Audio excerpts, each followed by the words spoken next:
ओम शांति। 18 फरवरी 2025 के अनमोल मधुर महावाक्य हैं। मीठे बच्चे, तुम्हारी फर्ज अदाई है घर घर में बाप का पैगाम देना। कोई भी हालात में युक्ति रचकर बाप का परिचय हर एक को अवश्य दो। प्रश्न: तुम बच्चों को किस एक बात का शौक रहना चाहिए? उत्तर: जो नई नई पॉइंट्स निकलती हैं उनको अपने पास नोट करने का शौक रहना चाहिए, क्योंकि इतनी सब पॉइंट्स याद रहना मुश्किल है। नोट्स लेकर फिर कोई को समझाना है, ऐसे भी नहीं कि लिख कर फिर कॉपी पड़ी रहे। जो बच्चे अच्छी रीति समझते हैं उन्हें नोट्स लेने का बहुत शौक रहता है। गीत है लाख जमाने वाले। ओम शांति। मीठे मीठे रूहानी बच्चों ने गीत सुना। रूहानी बच्चे यह अक्षर एक बाप ही कह सकते हैं। रूहानी बाप बगैर कभी कोई किसी को रूहानी बच्चे कह नहीं सकते। बच्चे जानते हैं सब रूहों का एक ही बाप है। हम सब भाई भाई हैं, गाते भी हैं ब्रदरहुड। फिर भी माया की प्रवेशता ऐसी है जो परमात्मा को सर्वव्यापी कह देते हैं तो फादरहुड हो पड़ता है। रावण राज्य पुरानी दुनिया में ही होता है, नई दुनिया में राम राज्य अथवा ईश्वरीय राज्य कहा जाता है। यह समझने की बातें हैं, दो राज्य जरूर हैं, ईश्वरीय राज्य और आसुरीय राज्य। इन दुनिया और पुरानी, नई दुनिया और पुरानी दुनिया। नई दुनिया जरूर बाप ही रचते होंगे। इस दुनिया में मनुष्य नई दुनिया और पुरानी दुनिया को भी नहीं समझते, गोया कुछ नहीं जानते हैं। तुम भी कुछ भी नहीं जानते थे, बेसमझ थे। नई दुनिया की, नई सुख की दुनिया कौन स्थापन करता है? फिर पुरानी दुनिया में दुख क्यों होता है? स्वर्ग से नर्क कैसे बनता है? यह किसी को भी पता नहीं है। इन बातों को तो मनुष्य ही जानेंगे ना। देवताओं के चित्र भी हैं तो जरूर आदि सनातन देवी देवताओं का राज्य था। इस समय नहीं है। यह है प्रजा का प्रजा पर राज्य। बाप भारत में ही आते हैं। मनुष्यों को यह पता नहीं है कि शिव बाबा भारत में आकर क्या करते हैं। अपने धर्म को ही भूल गए हैं। तुमको अब परिचय देना है त्रिमूर्ति और शिव बाप का। ब्रह्मा देवता, विष्णु देवता, शंकर देवता कहा जाता है। फिर कहते हैं शिव परमात्मा है नमः। तो तुम बच्चों को त्रिमूर्ति शिव का ही परिचय देना है। ऐसी ऐसी सर्विस करनी है, कोई भी हालात में बाप का परिचय सबको मिले तो बाप से वर्षा ले लें। तुम जानते हो हम अभी वर्षा ले रहे हैं और भी बहुतों को वर्षा लेना है। हमारे ऊपर फर्ज अदाई है घर घर में बाप का पैगाम देने की। वास्तव में मैसेंजर एक ही बाप है।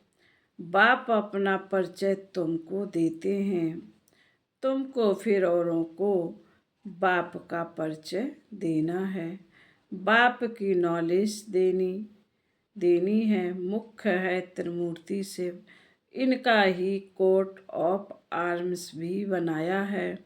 गवर्नमेंट इनका यथार्थ अर्थ नहीं समझते। उसमें चक्र भी दिया है, चरखे मिसल, और उसमें फिर लिखा है सत्यमेव जयते। इनका अर्थ तो निकलता नहीं। यह तो संस्कृत अक्षर है। अब बाप तो है ही ट्रूथ। वह जो समझाते हैं उससे तुम्हारी विजय होती है सारे विश्व पर। बाप कहते हैं मैं सच कहता हूँ, तुम इस पढ़ाई से सच सच सत्यनारायण बनते हो। वो लोग क्या क्या अर्थ निकालते हैं वह भी उनसे पूछना चाहिए। बाबा तो अनेक प्रकार से समझाते हैं। जहाँ जहाँ मेला लगता है वहाँ नदियों पर भी जाकर समझाओ। पतित पावन गंगा को गंगा तो हो नहीं सकती। नदियाँ सागर से निकलती हैं। वह है पानी का सागर। उसने पानी की नदियाँ उनसे पानी की नदियाँ निकलती हैं। ज्ञान सागर से ज्ञान की नदियाँ निकलेंगी। तुम माताओं में अब ज्ञान है। गौमुख पर जाते हैं, उनके मुख से पानी निकलता है। समझते हैं यह गंगा का जल है। इतने पढ़े लिखे मनुष्य समझते नहीं कि यहाँ गंगा जल कहाँ से निकलेगा। शास्त्रों में है कि बाण मारा और गंगा निकल आई। यह सब तो है ज्ञान की बातें। ऐसे नहीं कि अर्जुन ने बाण मारा और गंगा निकल आई। कितना दूर दूर तीर्थों पर जाते हैं, कहते हैं शंकर की जटाओं से गंगा निकली। जिसमें स्नान करने से मनुष्य से परी बन जाते हैं, मनुष्य से देवता बन जाते हैं। यह भी परी मिसल है ना। अब तुम बच्चों को बाप का ही परिचय देना है, इसलिए बाबा ने यह चित्र बनवाए हैं। त्रिमूर्ति शिव के चित्र में सारी नॉलेज है। सिर्फ उन्हों के त्रिमूर्ति के चित्र में नॉलेज देने वाले शिव का चित्र नहीं है, नॉलेज लेने वाले का चित्र है। अभी तुम त्रिमूर्ति शिव के चित्र पर समझाते हो। ऊपर है नॉलेज देने वाला। ब्रह्मा को उनसे नॉलेज मिलती है जो फिर फैलाते हैं। इसको कहा जाता है ईश्वर के धर्म के स्थापना की मशीनरी। यह देवी देवता धर्म बहुत सुख देने वाला है। तुम बच्चों को अपने सत्य धर्म की पहचान मिली। तुम जानते हो हमको भगवान पढ़ाते हैं। तुम कितना खुश होते हो। बाप कहते हैं तुम बच्चों की खुशी का पारावार नहीं होना चाहिए, क्योंकि तुम्हें पढ़ाने वाला स्वयं भगवान है। भगवान तो निराकार शिव है ना कि श्री कृष्ण। बाप बैठ समझाते हैं। सर्व का सद्गति दाता एक है। सद्गति सतयुग को कहा जाता है, दुर्गति कलयुग को कहा जाता है। नई दुनिया को पुरानी दुनिया, नई दुनिया को नई, पुरानी को पुरानी ही कहेंगे। मनुष्य समझते हैं अभी दुनिया को पुराना होने में 40,000 वर्ष पड़े हैं।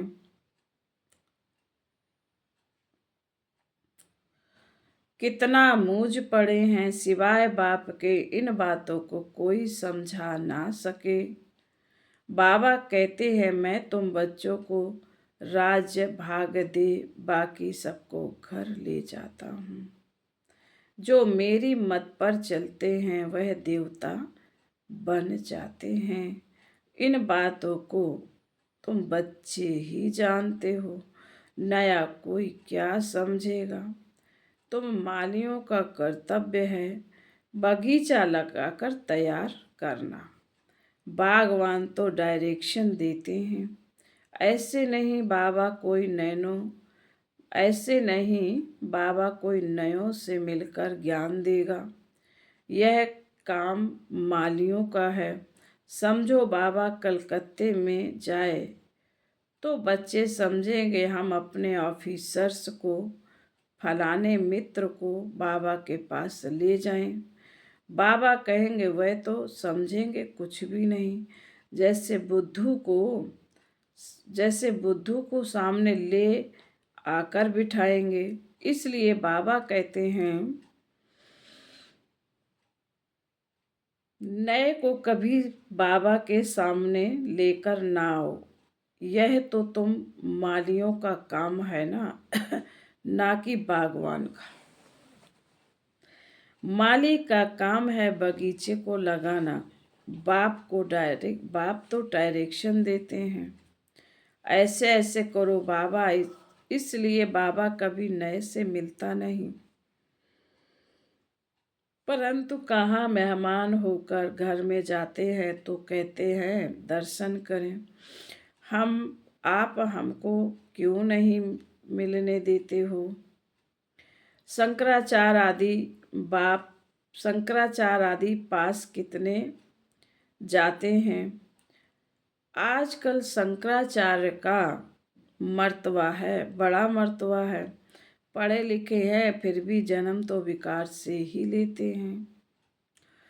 ट्रस्टी लोग गद्दी पर कोई को भी बिठा देते हैं। सबकी मत अपनी अपनी है। बाप खुद आकर बच्चों को अपना परिचय देते हैं कि मैं कल्प कल्प इस पुराने तन में आता हूँ। यह भी अपने जन्मों को नहीं जानते। शास्त्रों में तो कल्प की आयु ही लाखों वर्ष लगा दी है। मनुष्य तो इतने जन्म ले नहीं सकते, फिर जानवर आदि की भी योनियां मिलाकर 84 लाख बना दिए। मनुष्य तो जो सुनते हैं सब सत सत करते रहते हैं।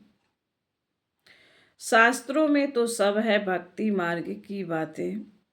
कलकत्ते में देवियों की बहुत शोभावान सुंदर मूर्तियां बनाते हैं, सजाते हैं, फिर उनको डुबो देते हैं। यह भी गुड़ियों की पूजा करने वाले बेबीज ही ठहरे, बच्चों की तरह, बिल्कुल इनोसेंट। तुम जानते हो यह है नर्क। स्वर्ग में तो अथाह सुख थे। अभी भी कोई मरता है तो कहते हैं फलाना स्वर्ग पधारा। तो जरूर कोई समय स्वर्ग था, अब नहीं है। नर्क के बाद फिर जरूर स्वर्ग आएगा। इन बातों को भी तुम जानते हो। मनुष्य तो रिंचक भी नहीं जानते हैं। तो नया कोई बाबा के सामने बैठ क्या करेगा। इसलिए माली चाहिए जो पूरी परवरिश करे। यहाँ तो माली भी ढेर के ढेर चाहिए। मेडिकल कॉलेज में कोई नया जाकर बैठे तो समझेगा कुछ भी नहीं। यह नॉलेज भी है। नई बाप कहते हैं मैं आया हूँ सबको पावन बनाने। मुझे याद करो तो पावन बन जाएंगे। इस समय सब हैं तमो प्रधान आत्माएं। तब तो कह देते आत्मा सो परमात्मा। सब में परमात्मा है तो बाप थोड़े ही बैठ ऐसे उसे माथा मारेगा। यह तो तुम मालियों का काम है, कांटों को फूल बनाना। तुम जानते हो बाप है, तुम जानते हो भक्ति है रात, ज्ञान है दिन। गाया भी जाता है ब्रह्मा का दिन, ब्रह्मा की रात। प्रजापिता ब्रह्मा के तो जरूर बच्चे भी होंगे ना। कोई को इतना भी अक्ल नहीं है जो पूछे कि इतने ब्रह्मा कुमार कुमारियां हैं, इनका ब्रह्मा कौन है। अरे प्रजापिता ब्रह्मा तो मशहूर है, उन द्वारा ही ब्राह्मण धर्म स्थापन होता है। कहते भी हैं ब्रह्मा देवता नमः। बाप तुम बच्चों को ब्राह्मण बनाए फिर देवता बनाते हैं। जो नई नई पॉइंट्स निकलती है उनको अपने पास नोट करने का शौक बच्चों में रहना चाहिए। जो बच्चे अच्छी रीति समझते हैं उन्हें नोट्स लेने का बहुत शौक रहता है। नोट्स लेना अच्छा है क्योंकि इतनी सब पॉइंट्स याद रहना मुश्किल है। नोट्स लेकर फिर कोई को समझाना है, ऐसे नहीं कि लिख कर फिर कॉपी पड़ी रहे। नई नई पॉइंट्स मिलती रहती है तो पुरानी पॉइंट्स की कापियाँ पड़ी रहती हैं। स्कूल में भी पढ़ते जाएंगे, पहले दर्जे वाली किताब पड़ी रहती हैं। जब तुम समझाते हो तो पिछाड़ी में यह समझाओ कि मन मनाभो बाप को और सृष्टि चक्र को याद करो। मुख्य बात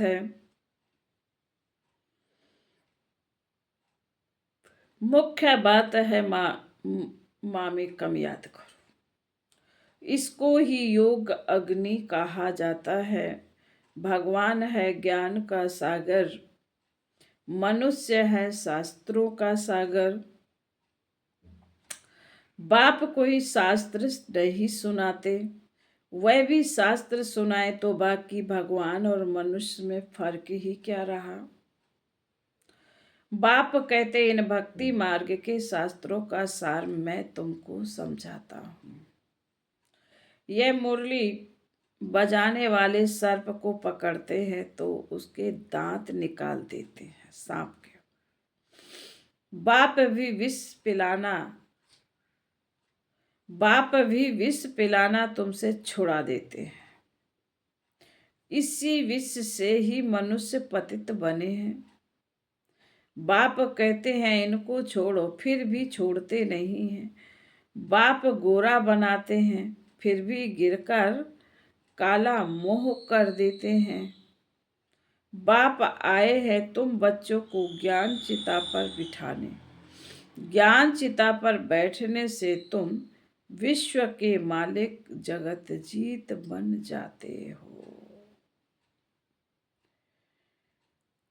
फिर बाबा ने कहा अच्छा, मीठे मीठे शिकील दे बच्चों प्रति मात पिता बाप दादा का याद प्यार और गुड मॉर्निंग। रूहानी बाप की रूहानी बच्चों को नमस्ते।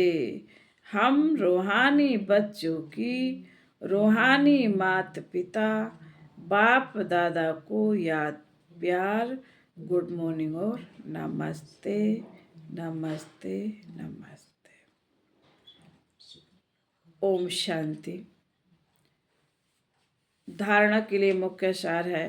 पहली पॉइंट में बाबा कहते हैं सदा खुशी रहे कि हम सत धर्म की स्थापना के निमित्त हैं।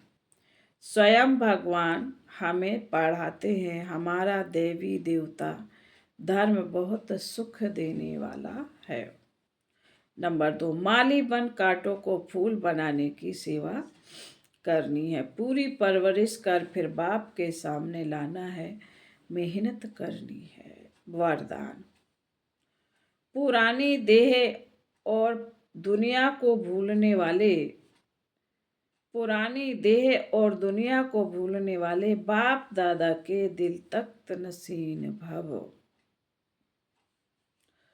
विस्तार, संगम युगी श्रेष्ठ आत्माओं का स्थान है ही बाप दादा का दिल तख्त। ऐसा तख्त सारे कल्प में नहीं मिल सकता। विश्व के राज्य का व स्टेट के राज्य का तख्त तो मिलता रहेगा लेकिन यह तख्त नहीं मिलेगा।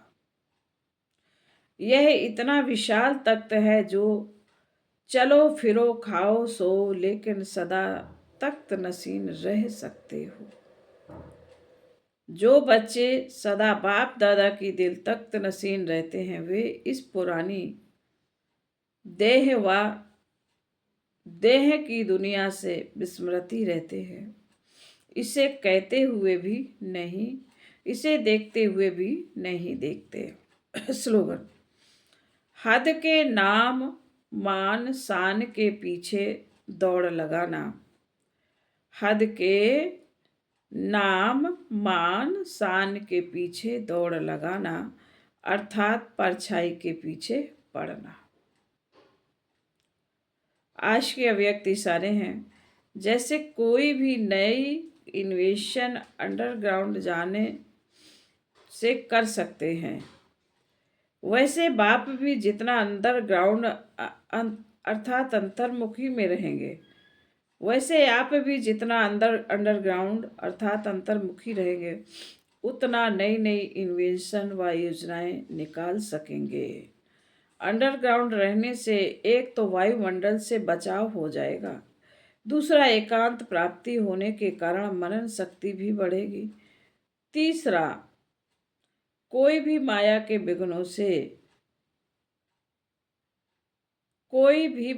विघ्नों से सेफ्टी का साधन बन जाता है। अच्छा, ओम शांति।